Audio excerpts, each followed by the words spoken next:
আসসালামু আলাইকুম সবাইকে। কেমন আছেন আপনারা সবাই? আশা করি সবাই অনেক ভালো আছেন। আজকে আমরা যেই বিষয়টা নিয়ে আলাপ আলোচনা কথাবার্তা শুরু করব সেটা হচ্ছে গতি নিয়ে কথাবার্তা বলা। আজকে থেকে আমরা ইনশাল্লাহ শুরু করব, ঠিক আছে? এবং এইখানে আমরা হচ্ছে একদম বেসিক লেভেল থেকে আমরা কথাবার্তা শুরু করব, যাতে আপনাদের বুঝতে কোনো জায়গায় কোনো ধরনের কোনো রকম ল্যাকিংস না থাকে, কোনো জায়গায় কোনো ধরনের কোনো রকম ল্যাকিংস যাতে না থাকে, সেইভাবে করে আমরা হচ্ছে এই যে লেকচারগুলা এগুলো আমরা সাজাবো। সো আমরা প্রথমেই আমরা যেই জিনিসটা নিয়ে কথা বলবো সেটা হচ্ছে গতি বোঝার আগে বুঝতে হবে স্থিতি জিনিসটা কি। স্থিতি বা রেস্ট জিনিসটা কি? স্থিতি, রেস্ট, পারিপার্শ্বিকের সাপেক্ষে, সময়ের সাথে, কিসের সাপেক্ষে? পারিপার্শ্বিকের সাপেক্ষে, সময়ের সাথে কোনো বস্তুর অবস্থান পরিবর্তন না হওয়াকে স্থিতি বলে, ঠিক আছে? এই দেখেন, এই যে সোফাটা আছে, সোফার সাপেক্ষে সময়ের সাথে, অর্থাৎ সময় যাচ্ছে, কিন্তু এই যে এই পেঙ্গুইনটা, কিউট পেঙ্গুইনটা, তার অবস্থান পরিবর্তন হচ্ছে না। সময়ের সাথে পারিপার্শ্বিকের সাপেক্ষে তার অবস্থান চেঞ্জ হচ্ছে না, সুতরাং সে কিসে আছে? রেস্টে আছে, ঠিক আছে? সুতরাং সে কিসে আছে? সুতরাং সে রেস্টে আছে, সহজ কথা। সুতরাং সে কিসে আছে? রেস্টে আছে। She is in rest. তাইলে পারিপার্শ্বিকের সাপেক্ষে সময়ের সাথে কোনো বস্তুর অবস্থান পরিবর্তন না হওয়াকে আমরা কি বলবো ওস্তাদ? স্থিতি বলবো, স্থিতি বা রেস্ট বলবো, সহজ। পারিপার্শ্বিকের সাপেক্ষে কোনো বস্তুর অবস্থা, সময়ের সাথে কোনো বস্তুর অবস্থান পরিবর্তন হওয়াকে আমরা কি বলবো? গতি বলবো। পারিপার্শ্বিকের সাপেক্ষে সময়ের সাথে কোনো বস্তুর অবস্থান পরিবর্তন হওয়াকে আমরা কি বলবো ওস্তাদ? তাহলে গতি বলবো। এই যে দেখেন গাড়িটা চলতেছে, এই যে গাড়িটা চলতেছে, এই আশেপাশের জিনিসগুলোর সাপেক্ষে এটা আগায় যাচ্ছে না, আর গাড়ির সাপেক্ষে আশেপাশের জিনিসগুলো পিছায় যাচ্ছে না। তাইলে এটাকে আমরা কি বলবো? এই অবস্থাটাকে আমরা কি বলবো? গতি বলবো, মোশন বলবো। বুঝাইতে পারছি যে পারিপার্শ্বিকের সাপেক্ষে অবস্থান যদি চেঞ্জ না হয় তাহলে সেটাকে আমরা কি বলবো? স্থিতি বলবো, রেস্ট। আর যদি অবস্থান পরিবর্তন হয় পারিপার্শ্বিকের সাপেক্ষে, সারাউন্ডিংসের সাপেক্ষে, তখন সেটাকে আমরা কি বলবো? গতি। এইখানে দেখেন দুই জায়গায় একটা কথা কমন। কথাটা কি? পারিপার্শ্বিকের সাপেক্ষে। এইখানেও কথাটা কি? পারিপার্শ্বিকের সাপেক্ষে। তার মানে কি? এই যে গতি এবং স্থিতি, এইটা বুঝতে হইলে, এটা মেজার করতে হইলে আমার অবশ্যই সারাউন্ডিংসের সাপেক্ষেই করতে হবে, কোনো কিছুর সাপেক্ষে করতে হবে।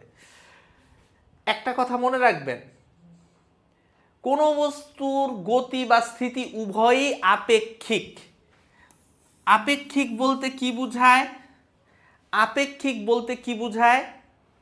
একটা বস্তুর সাপেক্ষে, একটা কোনো কিছুর সাপেক্ষে আরেকটার অবস্থা, একটার সাপেক্ষে আরেকটার অবস্থাকে আমরা কি বলি?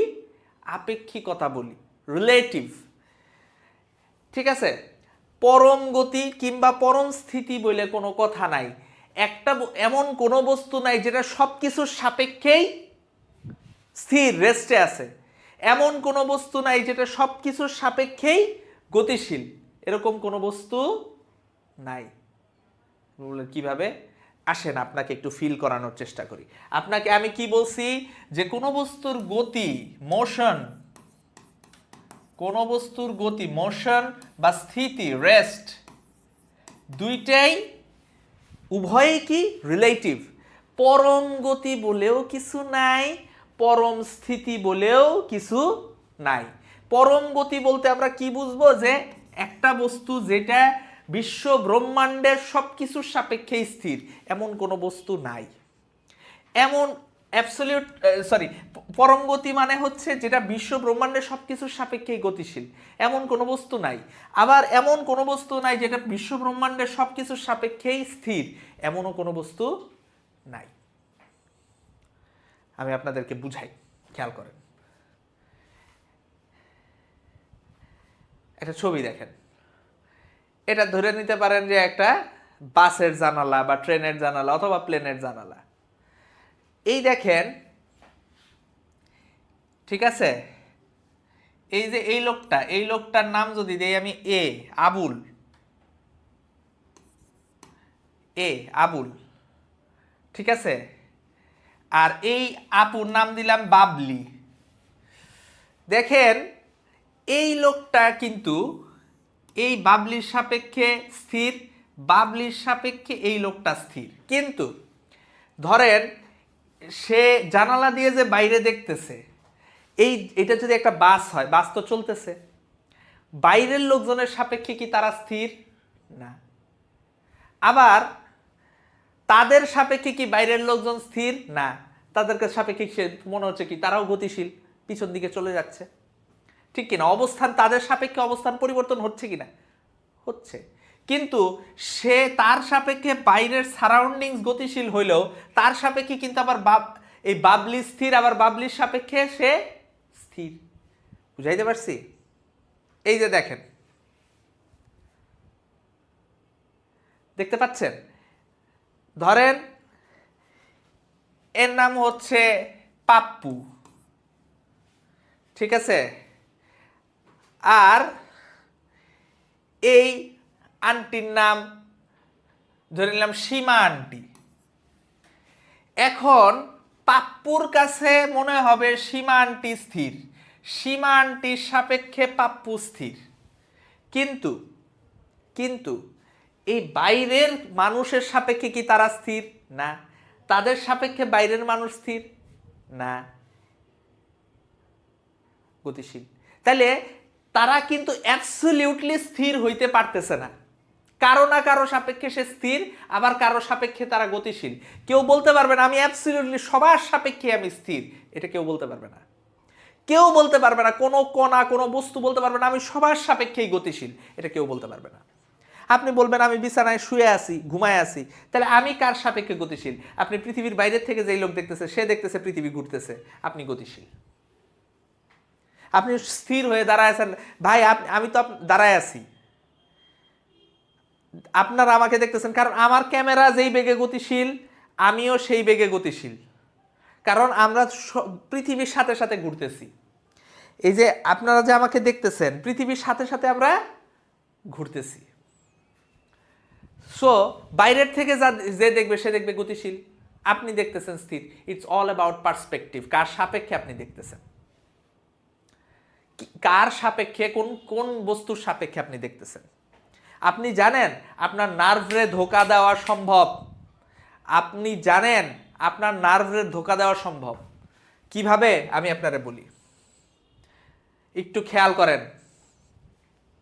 ধরেন মরুভূমি, একটু খেয়াল করেন,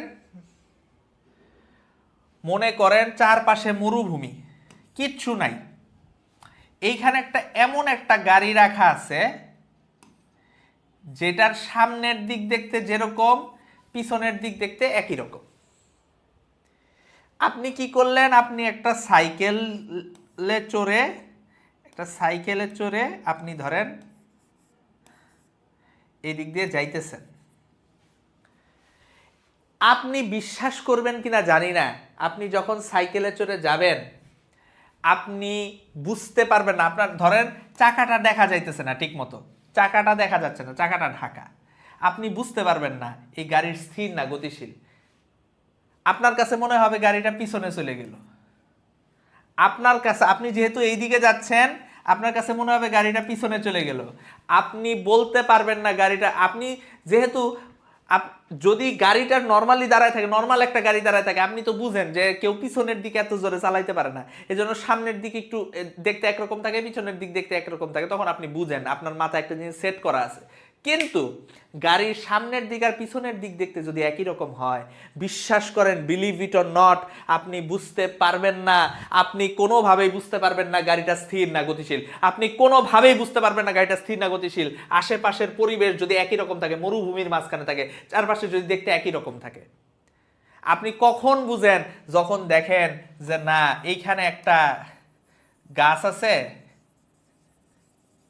এই গাছটাও যেই বেগে পিছনে যাইতেছে, গাড়িটাও সেই বেগে পিছনে যাইতেছে, তার মানে গাড়িটা একই জায়গায় দাঁড়ায় আছে। কারণ আপনার মাথায় সেট করা আছে গাছ তো চলতে পারে না। গাড়িটা তখন আপনি বুঝেন, তখন আপনি ধরে নেন যে এটা একই জায়গায় দাঁড়ায় আছে। কখন বুঝেন যে পিছনে চলে যেতেছে? যখন দেখেন গাছ থেকে গাড়িটা দূরে সরে গেল, তখন মনে করেন যে না গাছ তো চলতে পারে না, গাছ থেকে যেহেতু দূরে চলে গেছে সুতরাং এই গাড়ি চলতেছে।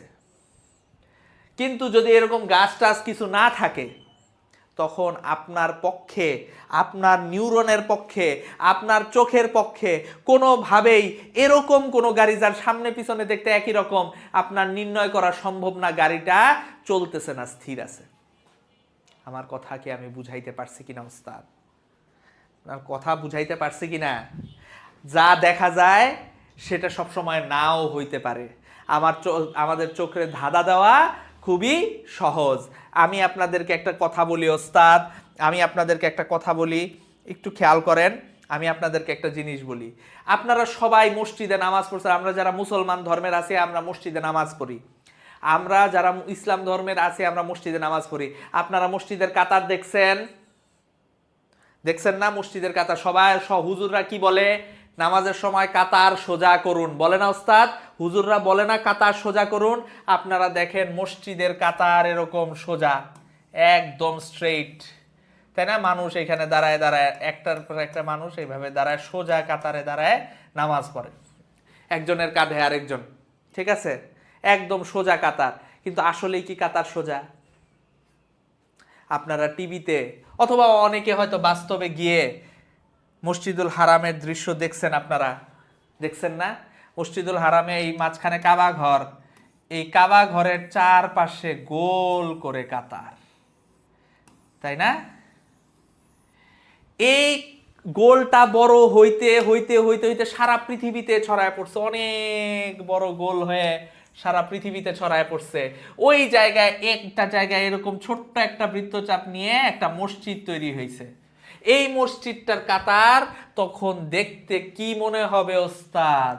সোজা মনে হবে। কিন্তু আসলেই কি সেটা সোজা? না, এটা একটা বৃত্তের অংশ। পৃথিবী তো গোল। আমি কি বুঝাইতে পারছি? আপনি যা দেখেন সব সময় তা সঠিক নাও হইতে পারে, সব পার্সপেক্টিভ থেকে সেটা সঠিক নাও হইতে পারে। বুঝাইতে পারছি? ওকে, সো অনেক কথা বললাম, বুঝতে পারছেন? এই যে দেখেন,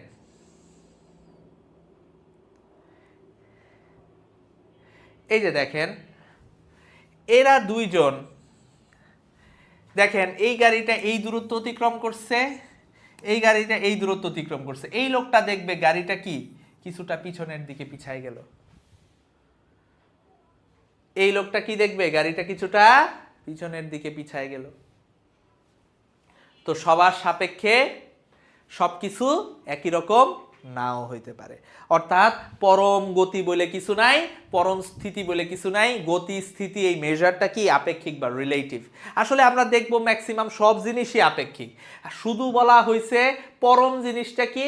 আইনস্টাইনের স্পেশাল থিওরি অফ রিলেটিভিটি হিসেবে, স্পেশাল থিওরি অফ রিলেটিভিটির শিকার্য অনুসারে আলোর বেগ সবসময় কনস্ট্যান্ট, সকল রেফারেন্স ফ্রেমে কনস্ট্যান্ট। কিন্তু হইতে পারে আজ থেকে 20 বছর, 30 বছর, 100 বছর পরে এটাও জানবো যে এটাও আপেক্ষিক।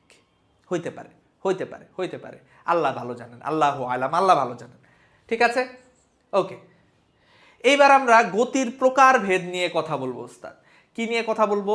গতির প্রকারভেদ, যে গতি মূলত কয় প্রকার, কয় ধরনের গতি হইতে পারে। প্রথমে হচ্ছে আমরা যেটা নিয়ে কথা বলবো সেটা হচ্ছে চলন গতি। কি নিয়ে কথা বলবো ওস্তাদ? চলন গতি। সরি, চলন গতি জিনিসটা কি আমি আপনাদেরকে এক কথায় বুঝাই দিই। একটা বস্তু যদি এমন কোনো গতিতে চলে, ধরেন এই একটা রেখা এইখানে, এই বস্তুটা সামনের দিকে যাইতেছে ভি বেগ নিয়ে। এখন এটা যদি এমন ভাবে চলে যাতে এই বস্তুর ভিতরে যদি আমি দুইটা বিন্দু নেই, যে কোনো দুইটা বিন্দু, ধরেন এইখানে আমি একটা এ বিন্দু নিলাম, এইখানে বি বিন্দু নিলাম, এ আর বি এর ভিতরে আপেক্ষিক বেগ, এও ভি বেগে যাবে, বিও ভি, এদের ভিতরে আপেক্ষিক বেগ কত হবে? 0 হবে। আপেক্ষিক বেগ কি? একটার সাপেক্ষে আরেকটা, একটার সাপেক্ষে আরেকটা কি মনে হবে? স্থির মনে হবে। এ আর বি কে একটার সাপেক্ষে আরেকটাকে কি মনে হবে? স্থির মনে হবে। এরকম যদি হয় তাহলে সেটা কি গতি? চলন গতি। তাহলে আপনি চিন্তা করেন, আপনি বলেন, আপনারা নিজেরাই বলেন, এরকম রাস্তায় যদি, এরকম রাস্তায় দিয়ে যদি ধরেন হচ্ছে একটা বাস যায়, তাহলে সেটা চলন গতি কিনা? অবশ্যই চলন গতি। কারণ এই বাসের ভিতরে আপনার পাশাপাশি আরেকজন বা বাসের যে কোনো দুই জায়গায় তারা কি একই বেগে গতিশীল না? এইখানে যদি আপনি এ বিন্দু ধরেন, এইখানে বি বিন্দু ধরেন, এরা সব সময় কি, সব সময় কি এদের ভিতরে আপেক্ষিক বেগ কি হবে? 0 হবে। একটা আরেকটার সাপেক্ষে কি মনে হবে? স্থির মনে হবে। বুঝাইতে পারছি ওস্তাদ? বুঝাইতে পারছি? ক্লিয়ার? ক্লিয়ার? ক্লিয়ার কিনা? চলন গতির জিনিসটা ক্লিয়ার? একদম সহজ, সহজ। আমি আপনার মাথায় কনসেপ্টটা মুখস্থ করার কিচ্ছু নাই। একটা বস্তু যদি এমনভাবে গতিশীল হয় যে তার ভিতরে যে কোনো দুইটা বিন্দু, তাদের ভিতরে কোনো আপেক্ষিক বেগ থাকবে না, অর্থাৎ একটা সাপেক্ষে ওই দুইটা বিন্দুকে একটা আরেকটার সাপেক্ষে কি মনে হবে? স্থির মনে হবে, তাহলেই সেটা কি? চলন গতি। কঠিন কিছু? জটিল কিছু? কঠিন না তো, জটিল না তো, একদম সহজ। বুঝাইতে পারছি আমি আপনাদেরকে? এরপর খেয়াল করেন ঘূর্ণন গতি বা রোটেশনাল মোশন। ঘূর্ণন গতি বা রোটেশনাল মোশন। তো ঘূর্ণন বা রোটেশন জিনিসটা কি? ঘূর্ণন বা রোটেশন এই জিনিসটা কি? দেখেন, ধরেন একটা ঘড়ির কাঁটা,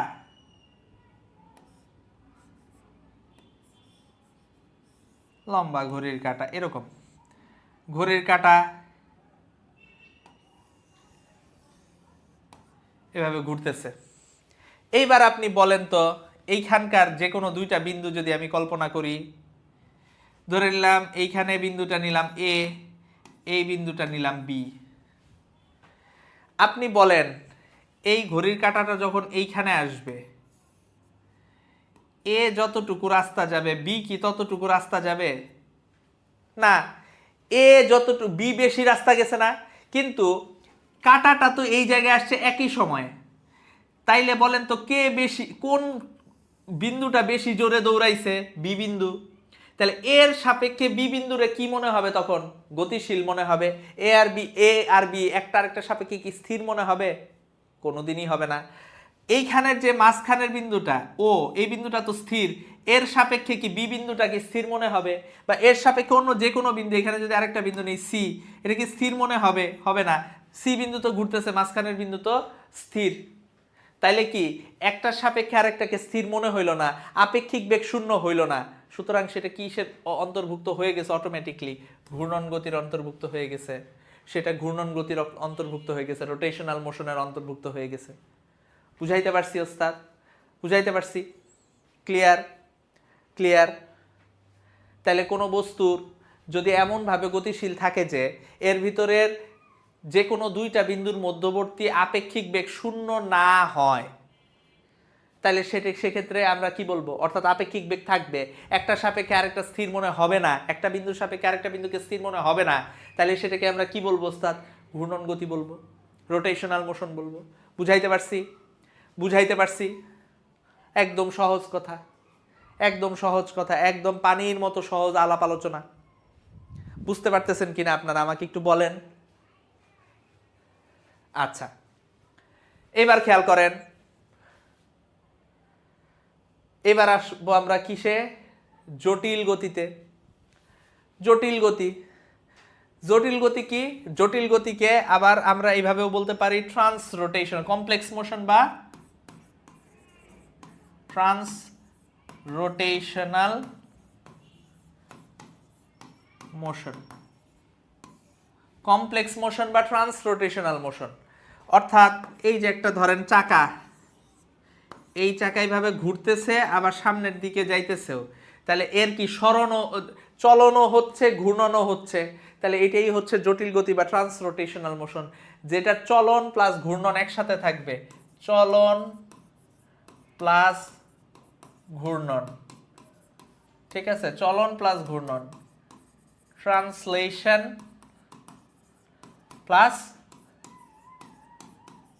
রোটেশন, চলন আর ঘূর্ণন একসাথে, সুতরাং সেটাকে আমরা কি বলবো? জটিল গতি বলবো। বুঝাইতে পারছি ওস্তাদ? কঠিন কিছু, জটিল কিছু, না বোঝার মতো কিছু? না বোঝার মতো তো কোনো কিছুই না, একদম সহজ, পানির মতো সহজ, তাই না? ওকে, তাহলে আমরা কি কি পড়লাম? তাহলে আমরা পড়লাম রোটেশনাল মোশন, বুঝলাম আমরা ট্রান্সলেশনাল মোশন পড়ছি, ট্রান্সলেশনাল মোশন বুঝছি, রোটেশনাল মোশন বুঝছি, আর কি ট্রান্স রোটেশনাল মোশন কি এটাও আমরা বুঝে ফেলছি ওস্তাদ, ঠিক আছে। এইবার আমরা যেটাতে আসব সেটা হচ্ছে পর্যাবৃত্ত গতি বা পিরিয়ডিক মোশন।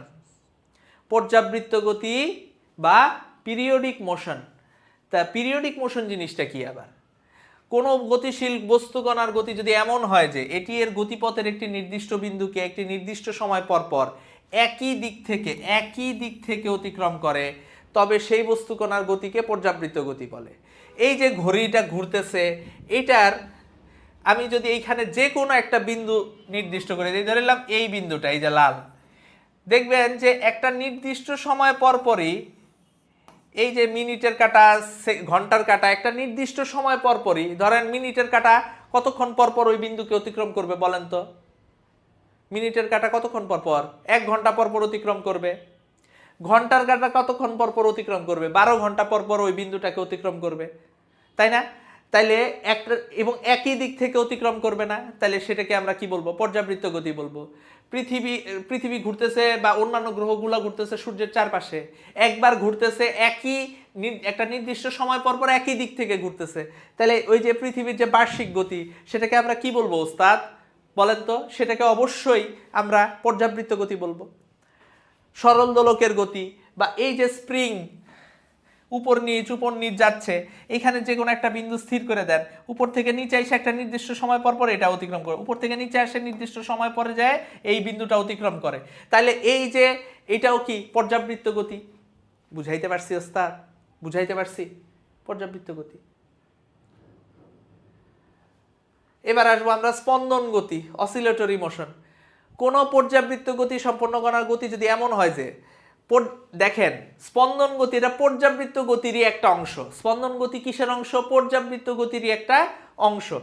যে এটা যদি এমন হয় যে পর্যায়কালের অর্ধেক সময়, এখানে একটা কথা চলে আসছে, পর্যায়কাল। পর্যায়কাল কি? ওই যে যেই সময় পর পর ওই নির্দিষ্ট বিন্দুটাকে অতিক্রম করবে বস্তু, সেটাকে আমরা কি বলবো? পর্যায়কাল বলবো। যেই সময় পর পর ওই নির্দিষ্ট বিন্দুকে বস্তু অতিক্রম করবে, সেই সময়টাকেই আমরা কি বলবো ওস্তাদ? পর্যায়কাল বলবো। তাহলে পর্যায়কালের অর্ধেক সময় একদিকে, বাকি অর্ধেক সময় বিপরীত দিকে যায়, তাহলে সেটাকে আমরা কি বলবো ওস্তাদ বলেন তো? স্পন্দন গতি বলবো। পর্যায়কালের অর্ধেক সময় একদিকে এবং বাকি অর্ধেক সময় বিপরীত দিকে যায়, তাহলে সেটাকে আমরা কি বলবো ওস্তাদ বলেন তো? স্পন্দন গতি বলবো। ক্লিয়ার? ক্লিয়ার? তাহলে সেটাকে আমরা কি বলবো? স্পন্দন গতি বলবো। এই যে দেখেন পর্যায়কাল টোটালটা কি? এইখান থেকে এইখানে এসে ওইখানে যাইতে যে সময়, তাহলে একদিকে আসে, বাকি অর্ধেক সময় বিপরীত দিকে যায়, তাহলে এই টোটালটা মিলেই কি পর্যায়কাল। তাহলে এইটা কি? স্পন্দন গতি। উপরের থেকে নিচে আসে পর্যায়কালের অর্ধেক সময়, বাকি অর্ধেক সময় নিচ থেকে উপরে যায়, এই উপর থেকে নিচে আসা, নিচ থেকে উপরে যাওয়া টোটালটা মিলে পর্যায়কাল, একটা পর্যায় সম্পন্ন করতেছে। তাহলে এইটাই হচ্ছে কি আমার স্পন্দন গতি। বুঝাইতে পারছি? সরল ছন্দিত গতি, সিম্পল হারমোনিক মোশন, এটা নিয়ে লম্বা আলোচনা আছে, এটা আমরা লম্বা আলোচনা করব পরবর্তী সময়ে, ঠিক আছে। আপাতত যা জানে নেই সরল ছন্দিত গতি কি। কোনো পর্যাবৃত্ত গতি সম্পন্ন কণার গতি যদি এমন হয় যে এর ত্বরণ সাম্যাবস্থান থেকে সরণের সমানুপাতিক। সাম্যাবস্থান কি? ধরেন এই স্প্রিংটা এই লোডটা যদি না দেয়, ওইটা যেই জায়গায় এসে থাইমে থাকতো, ধরেন এই জায়গায় থাইমে থাকতো, এটাই সাম্যাবস্থা। এটার সাম্যাবস্থা কোথায়? এই যে মাঝখানে। তো এই যে এই ইয়াটা, এটা যদি আমি এই দূরে আইনে ছেড়ে দিই, ধরেন একটা সরল দোলক, এই সরল দোলকটাকে আমি যত দূরের আইনে টানবো, এইখান থেকে যদি ছাড়ি সে যত দূর যাবে, এইখান থেকে যদি ছাড়ি সে আরো বেশি জোরে সামনে যাবে না? তাহলে যত পিছনে টানবো, সরণ যত, সাম্যাবস্থান থেকে সরণ যত বাড়বে, বিপরীত দিকে ত্বরণ মানে কি, কত জোরে যাইতেছে সে, তাহলে বিপরীত দিকে ত্বরণ এ তত বাড়বে না? তাহলে এই জায়গায় এইটাকে আমরা এস না বলে এক্স বলি, তাহলে এক্স ইজ প্রপোর্শনাল টু, সেক্ষেত্রে কি হয়, এ হয়। অতএব এক্স ইজ প্রপোর্শনাল টু এ হয়, কিন্তু ত্বরণ সরণের সমানুপাতিক, কিন্তু কি কোন দিকে, বিপরীত দিকে। তাহলে F is proportional to minus A, sorry x is proportional to minus A. বুঝাইতে পারছি? ক্লিয়ার? অথবা A is proportional to minus x, এটাও আপনি বলতে পারেন। তাহলে সরল সন্নিহিত গতি কি আমি বুঝাইতে পারছি? এক কথায় বুঝাইতে পারছি কিনা? সহজ সহজ, একদম পানির মতো সহজ ওস্তাদ, পানির মতো সহজ। এখন আমরা যেটা করব সেটা হচ্ছে গতির কিছু প্যারামিটার নিয়ে আমরা আলাপ আলোচনা শুরু করব। গতির কিছু গুরুত্বপূর্ণ প্যারামিটার নিয়ে আমরা আমাদের যাবতীয় আলাপ আলোচনা, কথাবার্তা সব কিছুই শুরু করব। তো আমরা দেরি না করে এখনই শুরু করে দিই। প্রথমেই আমরা যেই দুইটা বিষয় নিয়ে কথা বলবো সেটা হচ্ছে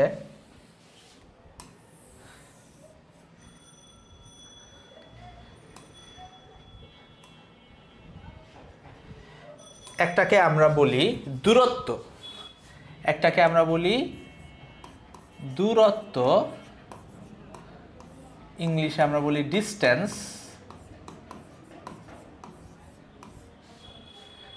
আরেকটাকে আমরা বলবো সরণ, ইংরেজিতে এটাকে আমরা বলি ডিসপ্লেসমেন্ট। সো আমরা এই দুইটা প্যারামিটার নিয়ে আমরা কথাবার্তা শুরু করব। একটা কি, দূরত্ব বা ডিস্টেন্স, সরণ বা ডিসপ্লেসমেন্ট। দূরত্ব হচ্ছে কোনো একটা বস্তুর যে কোনো দিকে যে মোট পথ গেল, ঠিক আছে? দূরত্ব কি, বস্তুর যে কোনো দিকে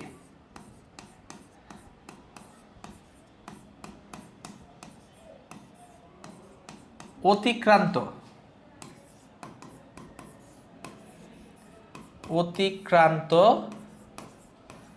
মোট পথ। তাহলে বস্তুর যে কোনো দিকে অতিক্রান্ত মোট পথ, এটাকে আমরা কি বলি ওস্তাদ? দূরত্ব বলি।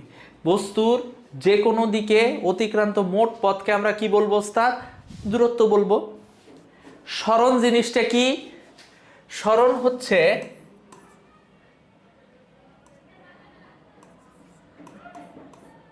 আদি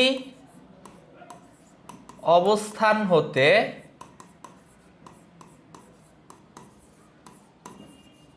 শেষ অবস্থানের দিকে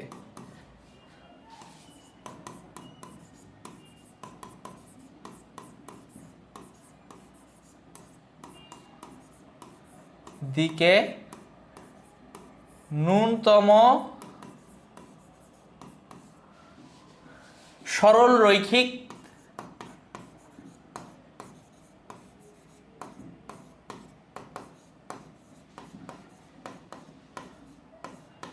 দৈর্ঘ্য বা সরলরৈখিক দূরত্ব।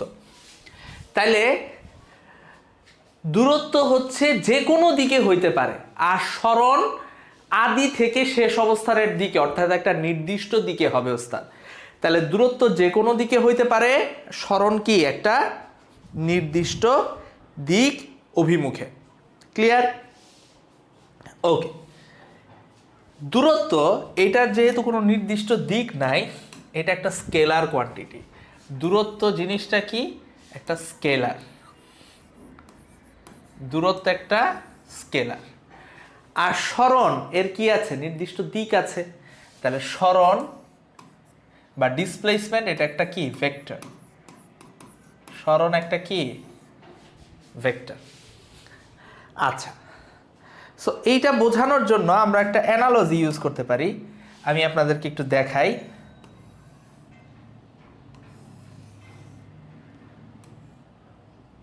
ভালো করে খেয়াল করেন, যে ধরে নিলাম এটা হচ্ছে এ পজিশন, এটা হচ্ছে এটা এ পজিশন, এটা বি পজিশন, ঠিক আছে?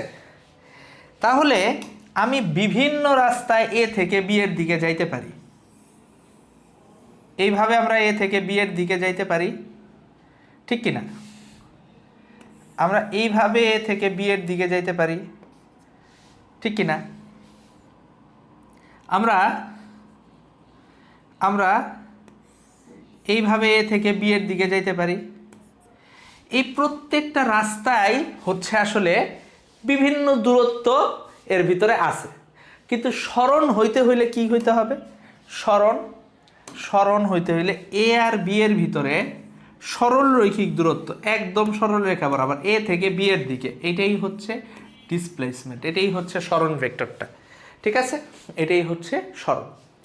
একটা লোক এই পথেও যাইতে পারে, তখন তার দূরত্ব যা, সরণও তাই।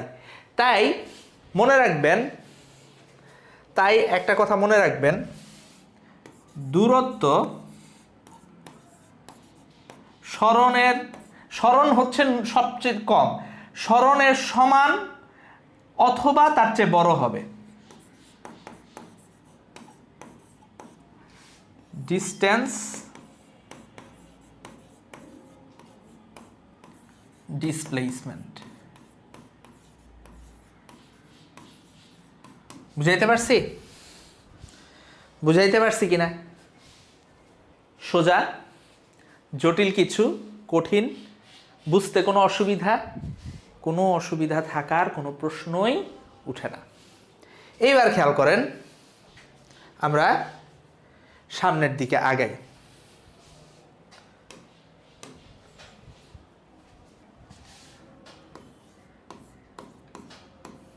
একটা কোশ্চেন, যে কোন একটা বস্তু এ থেকে বিতে অর্ধবৃত্তাকার পথে গেল, সেমি সার্কুলার পথে, অর্ধবৃত্তাকার পথে এ থেকে বি এর দিকে গেল, এবং এই অর্ধবৃত্তের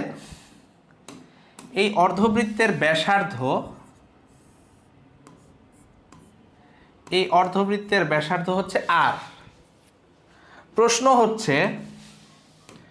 প্রশ্নটা হচ্ছে দূরত্ব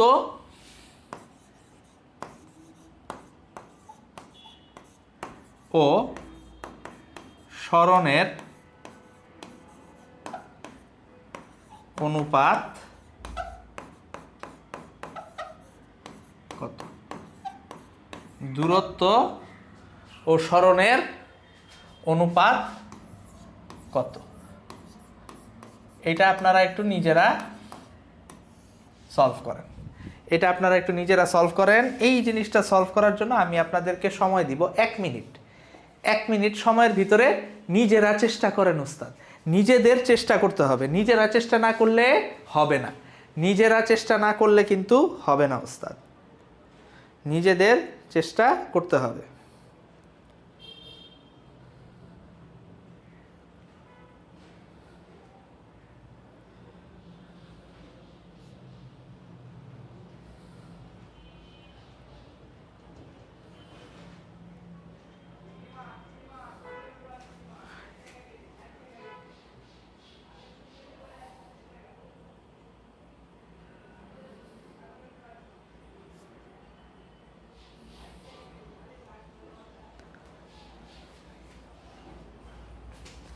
নিজেরা চেষ্টা করেন উস্তাদ।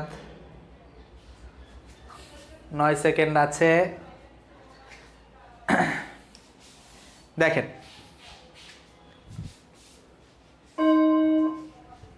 আমরা এটা করে ফেলি। দেখেন আমরা মোট পথ গেছে সে কতটুকু, অর্ধবৃত্তাকার পথে, সেটাই হচ্ছে আবার দূরত্ব। তাহলে দূরত্ব ইজ ইকুয়াল টু অর্ধবৃত্তাকার পথ, টোটাল বৃত্তের পরিধি কত হয় 2πr, তাহলে অর্ধবৃত্তের পরিধি কত হবে πr, তার অর্ধেক πr।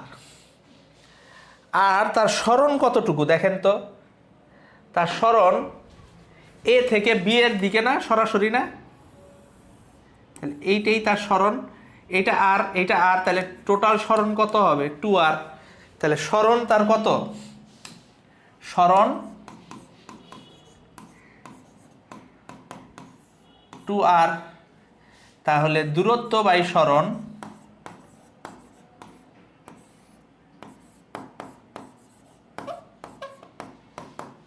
Is equal to πr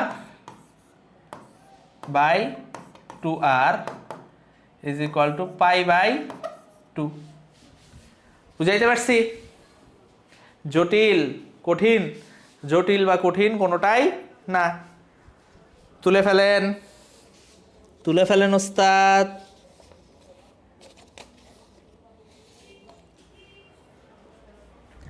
তুলে ফেলেন ওস্তাদ।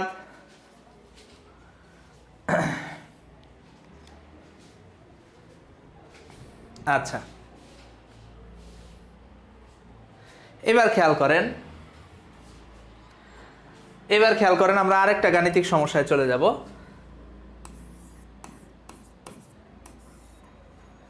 দেখেন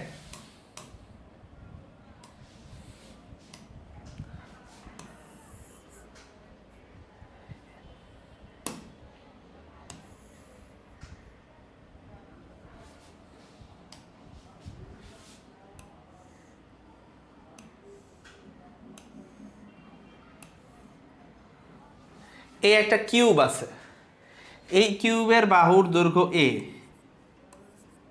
প্রত্যেকটা বাহুর দৈর্ঘ্য এ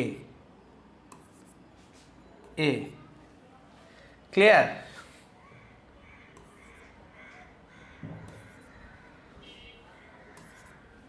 প্রত্যেকটা বাহুর দৈর্ঘ্য এ। প্রশ্ন হচ্ছে এর এক কোণা থেকে আরেক কোণায়, নিলাম এই কোণা থেকে এই কোণায় এর একটা বস্তু যদি আসে, তাইলে তার সরণ, এটা যদি এস হয়, প্রশ্ন হচ্ছে এটার সরণ কত, ঠিক আছে? এবং এটা যদি 0 0 0 হয়, তাহলে এইটার সরণ কত? এস এর মান কত? এস এর মান কত? করেন। এটা করার জন্য 1 মিনিটও দেওয়াটা বেয়াদবি। এটা করার জন্য দিব হইল 40 সেকেন্ড। এটা মুখের আগায় থাকা উচিত, এটা এমনিই পারা উচিত ওস্তাদ, এটা এমনিতেই পারা উচিত আপনার। এটা আর কি আহামরি জটিল কোনো কিছুই না, কিন্তু এটা একদম নিজে নিজেই পারা উচিত।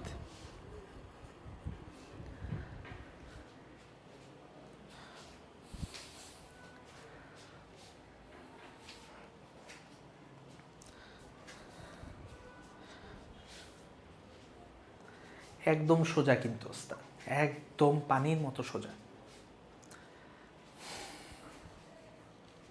দেখেন একদম সহজ।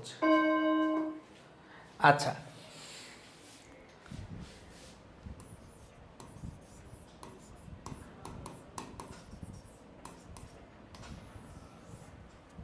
আচ্ছা এটার সলিউশন কি?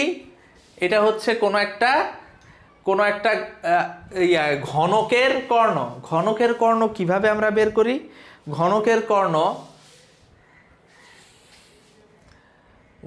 কর্ণ এখানে S is equal two √/a²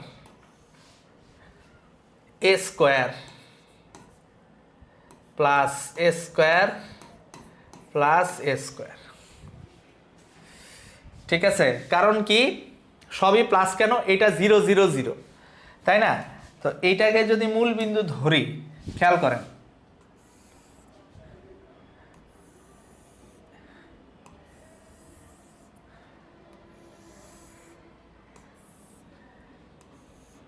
জিনিসটা এরকম, তাহলে এইটা পজিটিভ, উপরের দিকও পজিটিভ, সামনের দিকও পজিটিভ, তার মানে কি সব এক্স অ্যাক্সিস বরাবর পজিটিভ, ওয়াই অ্যাক্সিস সব অ্যাক্সিস বরাবর পজিটিভ, তাই না? তাহলে এইটাকে যদি আমি আই জে কে দিয়ে প্রকাশ করি, আই জে কে দিয়ে প্রকাশ করি, তাহলে এস ইজ ইকুয়াল টু কি হবে, A I cap plus A J cap plus A K cap. আপনারা ভেক্টর পড়ে আসছেন, তাহলে ওই জায়গা থেকে √3a স্কোয়ার, তাহলে √3a, এটাই অ্যান্সার। সহজ, আশা করি বুঝতে পারছেন। তুলে নেন ওস্তাদ, আশা করি বুঝতে পেরেছেন। না বোঝার কোনো কারণ নাই, আসলে না বোঝার বিন্দুমাত্র কারণ নাই।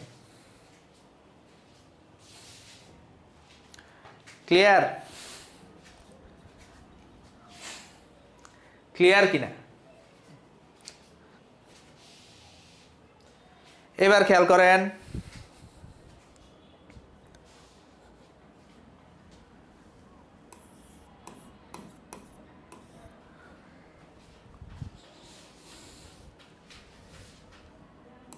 একটি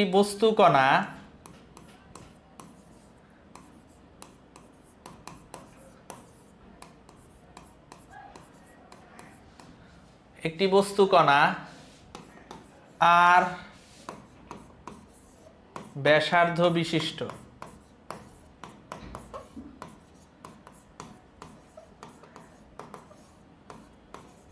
একটি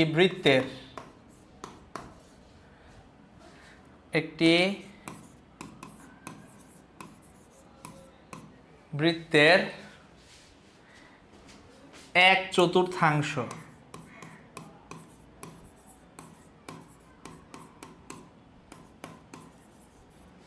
এর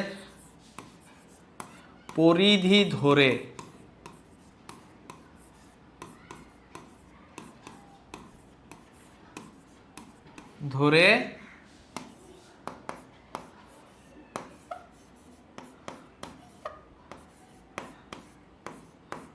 অতিক্রম করে, এর পরিধি ধরে অতিক্রম করে। সরণের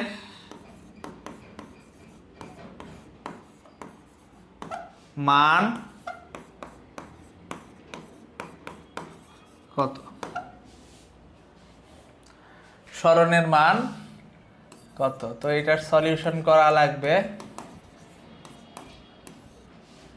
সলিউশন আমরা কিভাবে করব সেটা দেখা যাবে। সেটা করার জন্য আপনাদেরকে এই প্রবলেমটা করার জন্য আপনাদেরকে আমি 1 মিনিট সময় দিলাম। কতক্ষণ সময় দিলাম ওস্তাদ?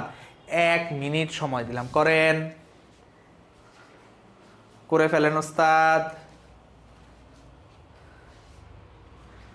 করে ফেলেন ওস্তাদ।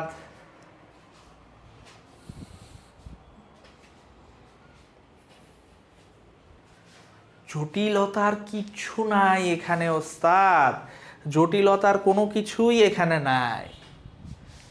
জটিলতা বলতে কিছুই এইখানে নাই।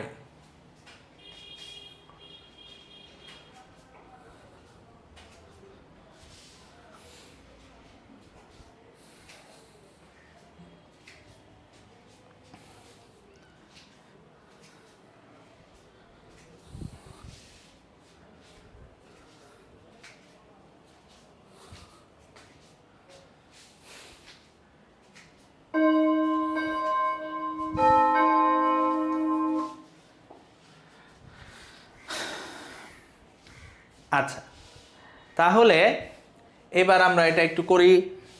খেয়াল করেন এটা আসলে কিরকম দেখেন। একটা বস্তু যখন একটা বৃত্তের, এই ধরে নিলাম একটা বৃত্ত, এই বৃত্তের এই হইল কেন্দ্র। ধরলাম এইখান থেকে 1/4, যে কোনো দিকে 1/4 যদি আপনি নেন বৃত্তের, যে কোনো দিকে 1/4 ধরেন, এইখান থেকে সে 1/4 এতটুকু রাস্তা সে ক্রস করছে। কোন রাস্তা? এইখান থেকে এই দিকে এই রাস্তাটুকু সে ক্রস করছে। তাহলে তার এটা হলো আর ব্যাসার্ধ, এটা আর। তাইলে তার আসলে সরণ কতটুকু হয়েছে? সরণ হচ্ছে সরলরৈখিক দূরত্বটা নিয়ে নেন আপনি, এই দুই বিন্দুর মাঝখানে এই সরলরৈখিক দূরত্ব, এটা হচ্ছে এস, ঠিক কিনা? এর মাঝখানের অ্যাঙ্গেল কত? 90 ডিগ্রি, ঠিক কিনা? তাহলে S is equal to S square is equal to R square plus R square. এই জায়গায় পিথাগোরাস বসানো যায় কিনা? যায়। তাহলে S is equal to root over R square plus R square, তাহলে রুট 2r স্কোয়ার, তাহলে আর রুট 2। এটাই অ্যান্সার, এটাই অ্যান্সার। বুঝাইতে পারছি? দেখেন, তুলে নেন ওস্তাদ। বুঝতে পারছেন কিনা? একদম পানির মতো সোজা, একদম পানির মতো সোজা।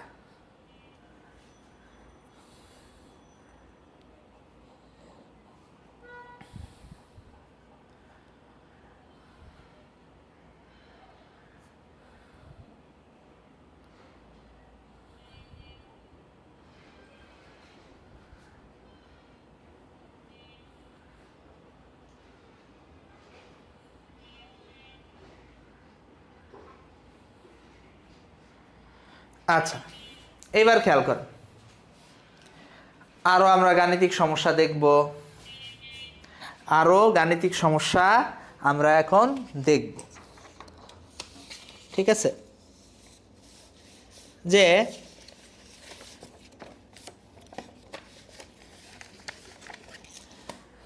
ধরে নিলাম একটা বস্তু,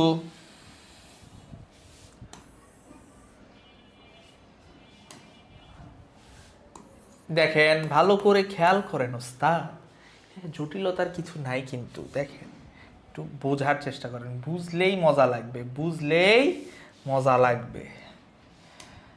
নিলাম আর ব্যাসার্ধের একটা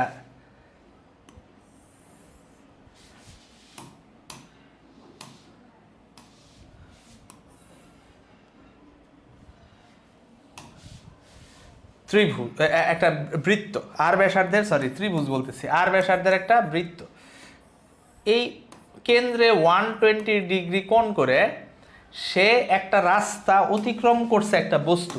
কোথা থেকে? এ পয়েন্ট থেকে বি পয়েন্টে।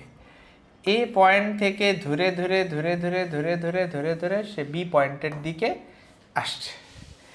এখন তার প্রশ্ন হচ্ছে বস্তুটির সরণ কত?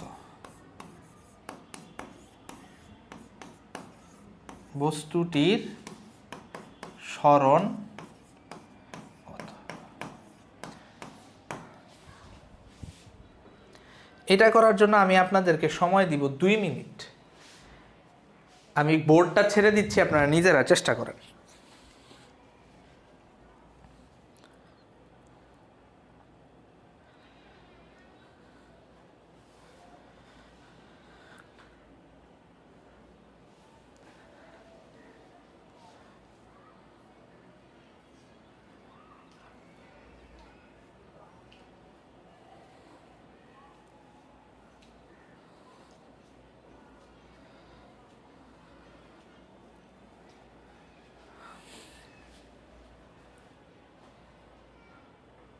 নিজেরা চেষ্টা করেন ওস্তাদ।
চেষ্টা করেন।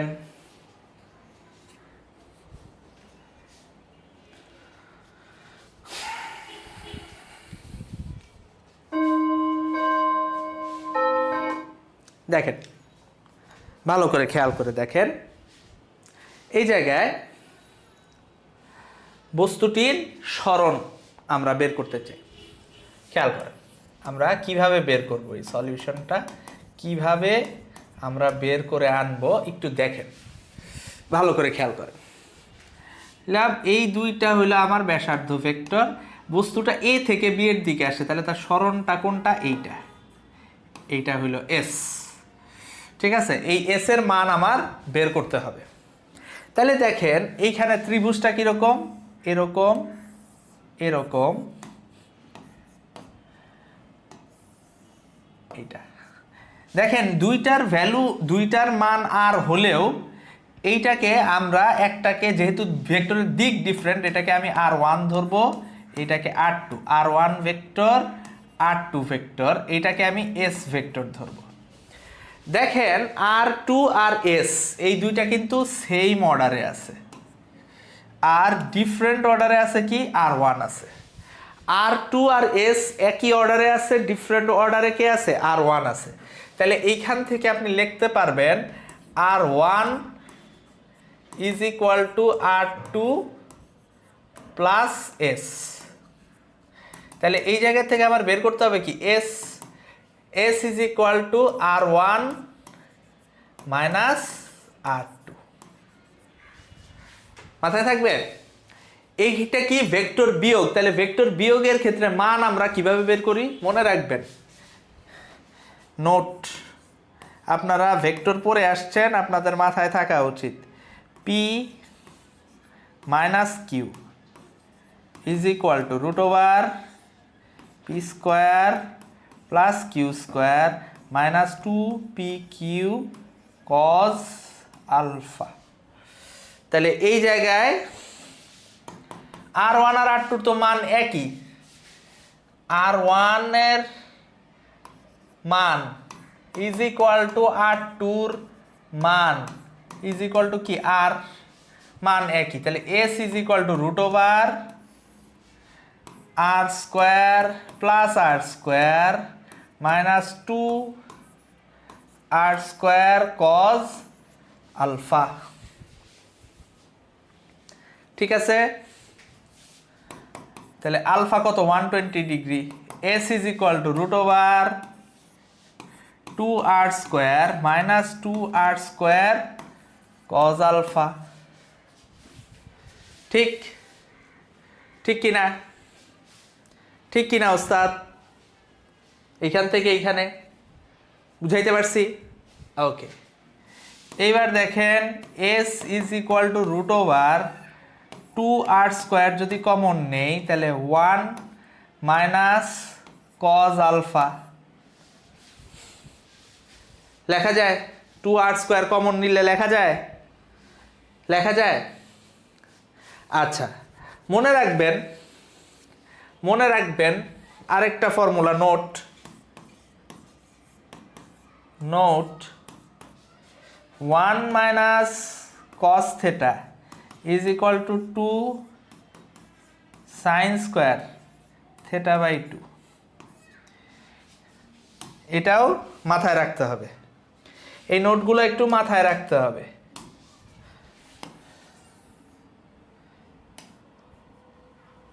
ঠিক আছে, তাহলে এই জায়গা থেকে আমি লিখতে পারি S is equal to root over 2R square into 2 sine square alpha by 2। আচ্ছা, তাহলে এই জায়গা থেকে আমরা কি আসি? এই জায়গা থেকে আমরা তাহলে 2 দুগুণে 4, তাহলে এই জায়গা থেকে আসে 2, 4 এর রুট করলে 2 আসে, R স্কোয়ার আছে তাহলে 2R হয়ে যাবে, সাইন স্কোয়ার আছে সাইন হয়ে যাবে, 2R sine alpha by 2। S is equal to 2R sine 120 degree by 2, তাহলে সাইন 60। তাহলে S is equal to 2 R sine 60 মান √3/2, তাহলে S is equal two √3r, এটাই অ্যান্সার। √3r এটাই কি অ্যান্সার।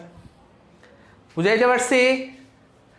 কঠিন কঠিন লাগে না, কঠিনের কিছুই কিন্তু এখানে নাই, কঠিনের কোনো কিছুই এই জায়গায় নাই, একদম সোজা, একদম সোজা। দেখেন এইবার দেখেন আমরা সামনের দিকে আগাই। এখন আমরা কিছু কোথায় আগাবো, একটু সামনের দিকে আগাবো।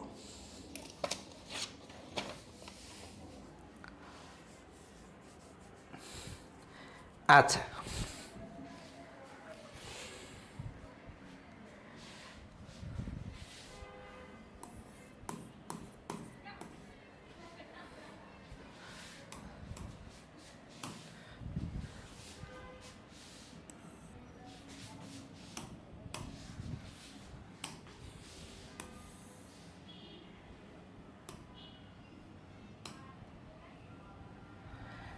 এইটা রাস্তার উপরে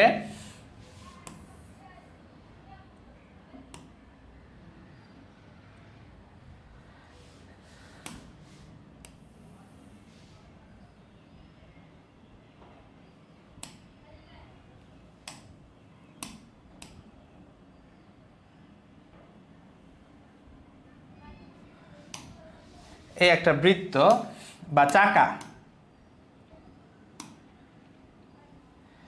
এই একটা চাকা, চাকা কি হয়েছে, এই চাকা অর্ধেকবার ঘুরছে, একবার টোটাল করে নাই, অর্ধেকবার ঘুরছে, একটা চাকা অর্ধেক ঘূর্ণন সম্পন্ন করছে। এইখানে একটা বিন্দু ছিল, ধরে নিলাম পি বিন্দু, একবার ঘূর্ণন সম্পন্ন করার পরে এই পি বিন্দুটা এইখানে আসছে। চাকার যে ব্যাসার্ধ, চাকার ব্যাসার্ধ হচ্ছে আর, চাকার ব্যাসার্ধ আর, একটি চাকা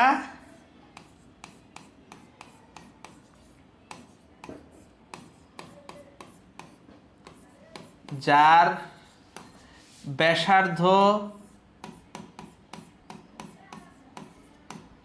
আর, তা একবার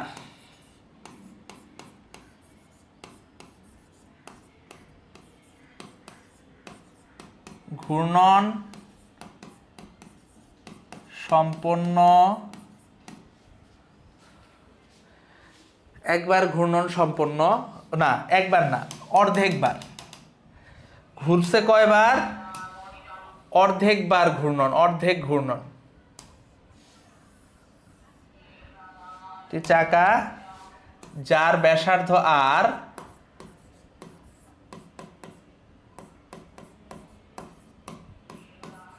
তা অর্ধেক ঘূর্ণন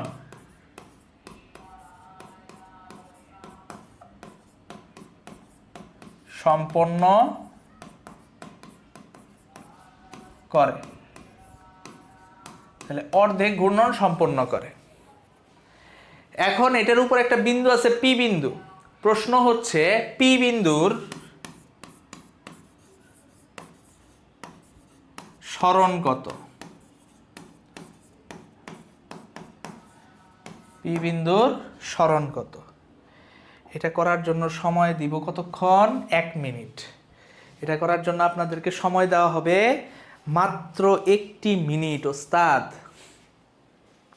1 মিনিট সময় দেওয়া হবে, করেন।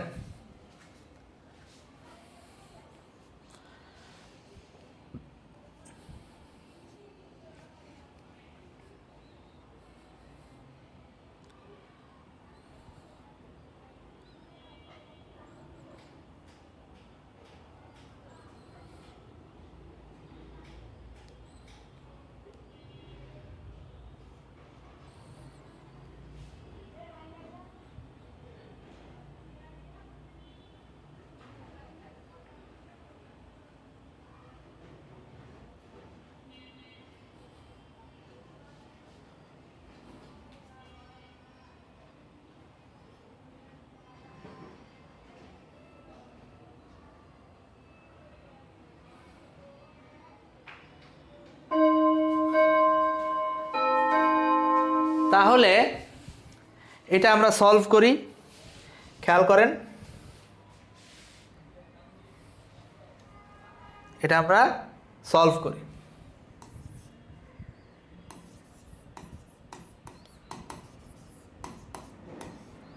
আচ্ছা, সে পি বিন্দুটা সরণ কতটুকু দেখেন তো, আমারে বলেন তো পি বিন্দুর সরণ কতটুকু? পি বিন্দুর সরণ এইখান থেকে এইটা না, পি বিন্দুর সরণ এতটুকু না, পি বিন্দুর সরণ এতটুকু। আচ্ছা, এটাই হচ্ছে আমার এস, ঠিক।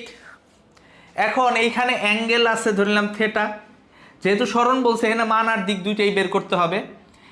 এটার হাইট কত? 2r, এবং এটা ভূমিতে কতটুকু, যেহেতু অর্ধেক ঘূর্ণন সম্পন্ন করছে, অর্ধেক, তাহলে ভূমির এতটুকু হইল, টোটালটা যদি 2πr, পুরাটা একবার ঘুরলে 2πr হয়, তাহলে অর্ধেক ঘুরলে কতটুকু হয়? অর্ধেক, অর্ধেক ঘুরলে হয় হইল πr, ঠিক কিনা? তাহলে S is equal to √/πr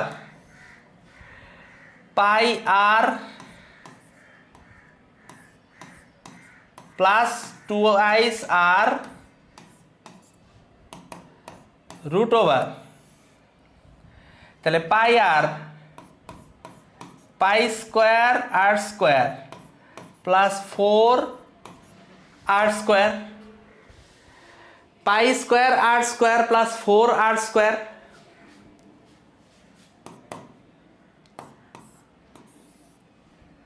ঠিক কিনা? এই জায়গা থেকে আমরা r² কমন নিতে পারি, r² কমন নিলে π² প্লাস 4 লেখা যায়, π² প্লাস 4, তাহলে r √π² প্লাস 4, এটাই হচ্ছে এস এর মান। আর দিক কতটুকু? দিকটা আমরা বের করি, দিকটা আমরা বের করি tan θ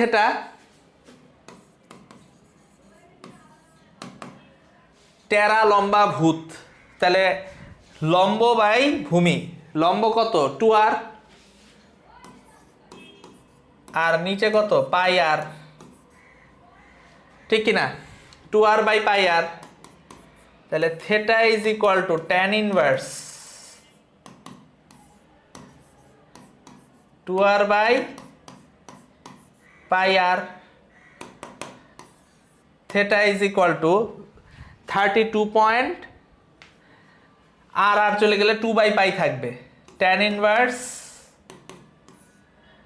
2/π, θ is equal to 32.48 degree.